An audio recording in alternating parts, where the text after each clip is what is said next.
Mm.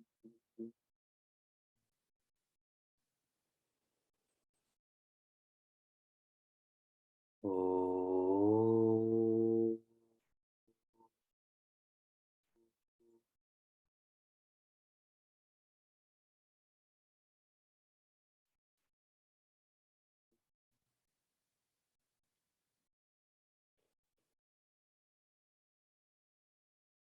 Welcome to Meaningful Mornings. No work for the day should find you before your daily prayers. No work for the day should find you before your daily prayers. This is a message from Pujya Gurudev, Swami Chinmayananda. When we follow masters, we become masterly. Meaningful Mornings is a workshop to follow the message of our masters, and this is what we're doing. We're finding balance before we engage that which is imbalanced. The philosophy of Bhagavad Gita begins with know, as in knowledge, vastness, change, and responsibility. With such an insight, one becomes a changed person. And what's lovely about this, we have been prepped for this message. If you remember when we flowed through Jivan Sutrani, or Tips for Happy Living, the first three summaries that I shared with all of you: never give up, know and prepare, accept and plan. Never give up, know to prepare, accept and plan. This is exactly what Sri Krishna is sharing also. In the last verse, an emphasis on dharma was shared with Prince Arjuna. This word has come up many times in the past verses. And you may be bored with this, annoyed by this. What is dharma? How do I relate to this? I'm going to share a visual with you. If you ever go to a traditional mandir, like Jagadishwara Mandir at our ashram in Mumbai, when you walk into the mandir, the first icon that you are to engage with is Nandi. Nandi is a bull, and Nandi symbolizes dharma, one's responsibilities. And Nandi's ears are open, and you are to whisper in Nandi's ear that I want to see, I want to be with Bhagwan Shiva, who is the icon for Brahma, or joy. Then one is supposed to ride Nandi, as in follow their responsibilities all the way to see and be with Bhagwan Shiva.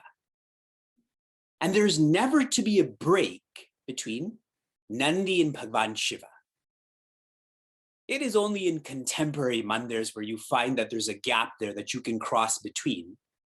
But in traditional mandirs, like at Sandipani, there's a tank of water that you can't cross over. The idea being is that this is the path that one has to adhere to. Your responsibilities will integrate you. In the simplest sense, the mind will become quieter and you will feel happier. Our responsibilities help us to purge selfishness. We tend not to be selfish when we're engaged in seva or service, whenever you feel what you're doing is a service, it becomes easier, doesn't it? There's less expectations. There's less ego.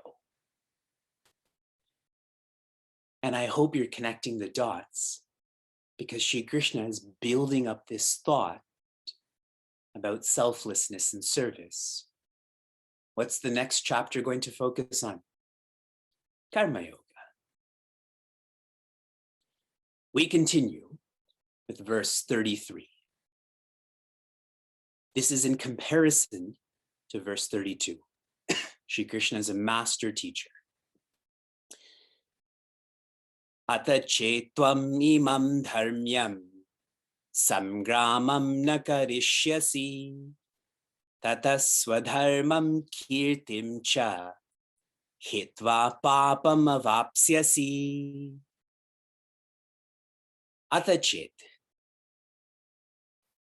What if tvam imam dharmyam?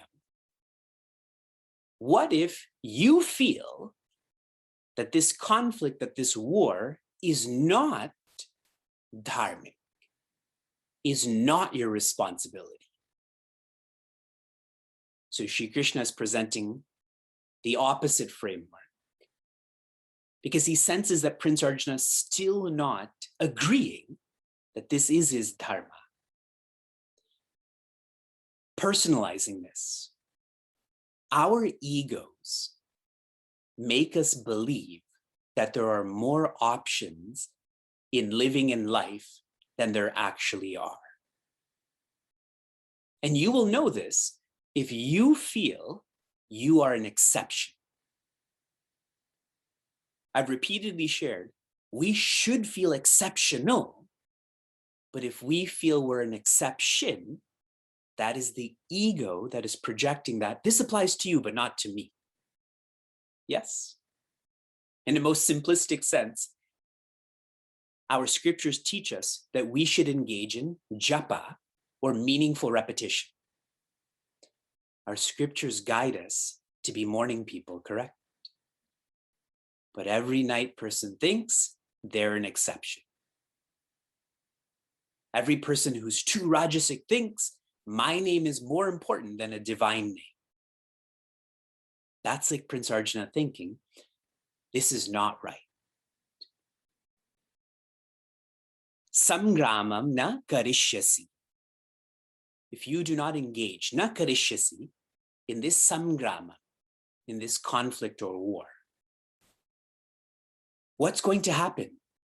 And this is not stated explicitly, but knowing the culture of the Mahabharata, this becomes more clear. If Prince Arjuna doesn't fight and he escapes, what's going to happen to others on his side? They're going to follow suit, correct? You've seen that in sports teams. If this coach is not there, I'm not going to play there. Or if this athlete leaves, then I'm leaving too.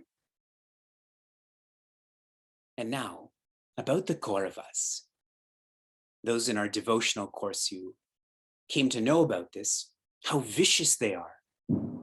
They were ready to kill. They tried, but were not successful, to kill a fetus. If Prince Arjuna escapes, many others will. The Kauravas will destroy everyone that's gathered in Kurukshetra, and then they will chase Prince Arjuna. They will not allow him to be alive. So it's even more black and white. Engage in this conflict. There is no other choice. Third quarter. Tata swadharmam kirtim cha. This escaping, what you'll really be escaping from is swadharma. Do you all remember what I shared in terms of swadharma?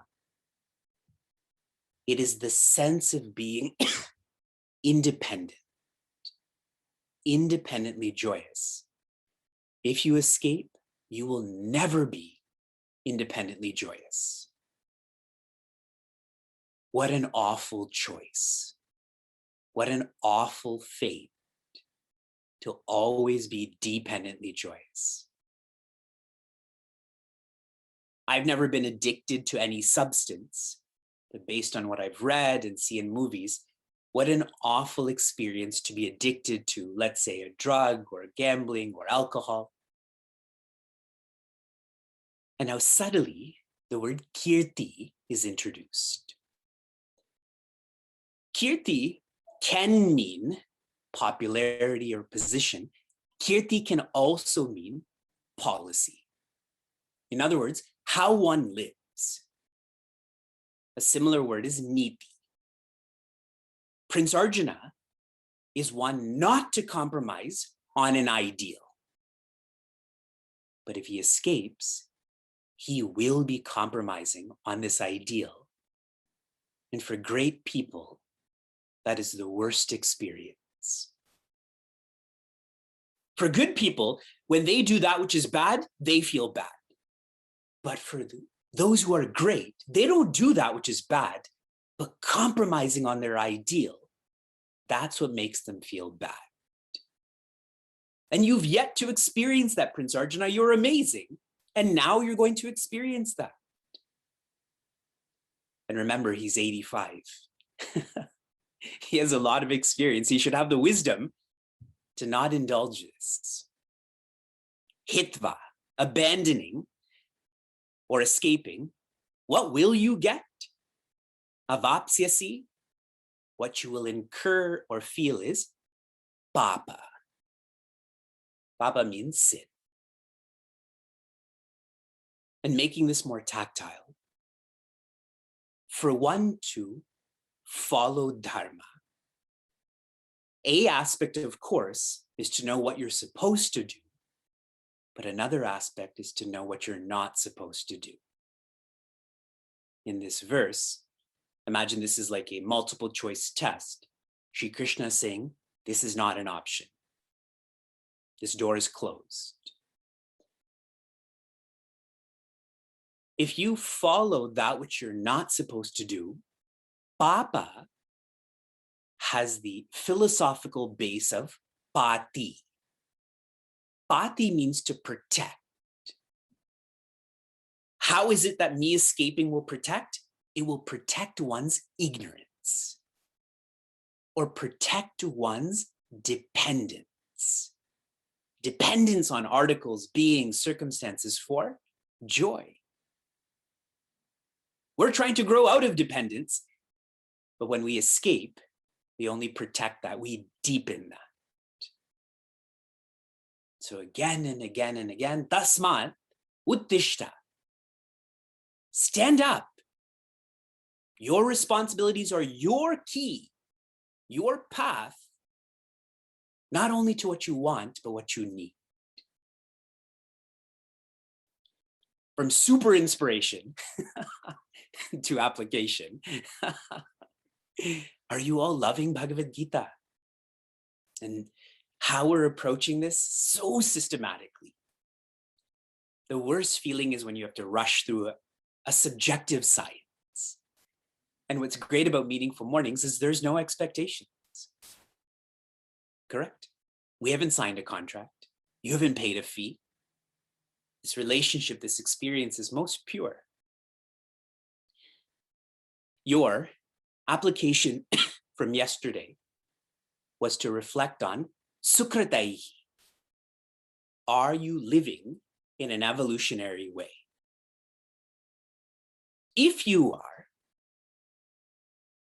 shata janma koti sukritaihi, if you live well for 1 billion lifetimes, you will be free.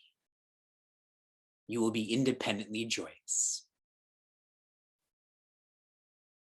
I'm sharing this as a message of encouragement. Your steadiness and sincerity and stamina with Meaningful Mornings in Bhagavad Gita shows that you are close to being free. We're letting go of those billion lifetimes. Now we may be focused on, in the negative, maybe 12 lifetimes. but in the positive, this lifetime. Your application for today. What is your niti? What is the policy by which you live your life? If someone who knew you could encapsulate how you live in one sentence or one rule, what would it be? Shanti, Shanti, Shanti. Be safe, be sound, be serene, be happiness.